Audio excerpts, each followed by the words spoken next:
샘터가족 여러분, 안녕하십니까? 샘터지기 김덕균 목사입니다. 오늘은 누가복음 15장 1절부터 10절까지고요. 우리에게 잘 알려진 잃은 양의 비유죠. 물론 잃은 드라크마에 대한 비유도 함께 말씀하고 있는데요. 이 말씀들은 모두가 다 한 영혼을 얼마나 사랑하시는지에 대한 하나님의 마음을 가르쳐주고 있습니다. 15장 1절부터 7절입니다. 1절. 모든 세리와 죄인들이 말씀을 들으러 가까이 나오니 2절. 바리새인과 서기관들이 원망하여 가로되 이 사람이 죄인을 영접하고 음식을 같이 먹는다 하더라.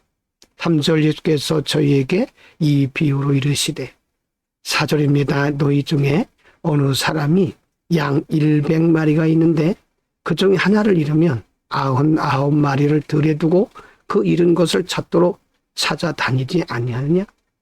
5절. 또 찾은 즉 즐거워 어깨에 메고 6절. 집에 와서 그 벗과 이웃을 불러 모으고 말하되 나와 함께 즐기자. 나의 잃은 양을 찾았노라 하리라. 7절. 내가 너희에게 이르노니 이와 같이 죄인 하나가 회개하면 하늘에서는 회개할 것이 없는 무인 99을 인하여 기뻐하는 것보다 더하리라 라고 말씀하십니다. 세리와 죄인들이 예수님께 와서 말씀 듣는 것을 보자 바리새인과 서기관들이 예수님을 비난한 거죠. 바리새인들은 철저한 율법에 의해서 그들이 철저한 종교 생활을 하고 있었지만 사실은 그들은 영혼에 대한 관심은 없었죠. 그래서 예수님은 한 영혼이 얼마나 귀한 것인가를 가르치기 위해서 잃은 양의 비유를 말씀하고 있는 겁니다. 여러분, 그렇습니다. 한 사람이 양 100마리가 있는데 한 마리를 잃으면 99을 두고 잃어버린 양을 찾아서 나서지 않겠습니까? 그리고 찾을 때까지 찾지 않겠습니까? 그것은 하나님의 마음이라는 거죠. 우리가 종교주의에 빠지게 되면 우리는 영혼에 대한 관심이 사라지게 됩니다. 하나님이 원하시는 것은 종교주의가 아닙니다. 경건하게 보이는 종교적 모습이 아니라 영혼을 사랑하는 그 마음인 것을 반드시 기억해야 할 것입니다. 15장 8절, 9절, 10절입니다. 8절. 어느 여자가 10드라크마가 있는데 하나를 잃으면 등불을 켜고 집을 쓸며 찾도록 부지런히 찾지 아니하겠느냐. 9절. 또 찾은 적 벗과 이웃을 불러 모으고 말하되 나와 함께 즐기자. 잃은 드라크마를 찾았노라 하리라. 10절. 내가 너희에게 이르노니 이와 같이 죄인 하나가 회개하면 하나님의 사자들 앞에 기쁨이 되느니라.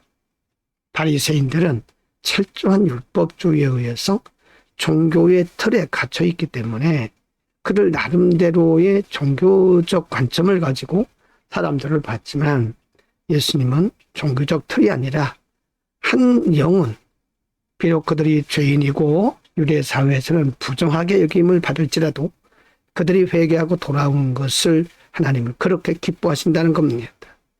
여러분, 우리의 관점이 그렇게 하나님의 관점으로 바뀌어야 될 것입니다.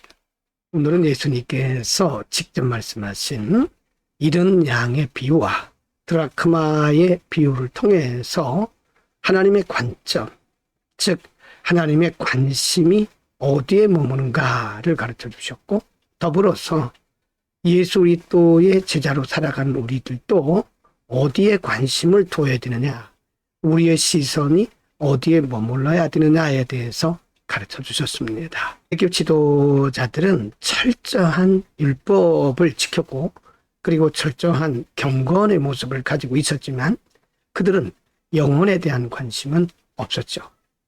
그래서 예수님은 비유를 통해서 우리가 가져야 할 관심은 율법적, 종교적 관점이 아니라 영혼을 사랑하는 하나님의 관점이어야 된다고 가르쳐주고 있습니다.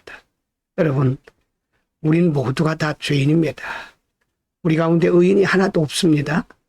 모든 죄인들은 예수 그리스도를 믿고 죄사함을 받고 구원을 받을 수가 있는 것입니다.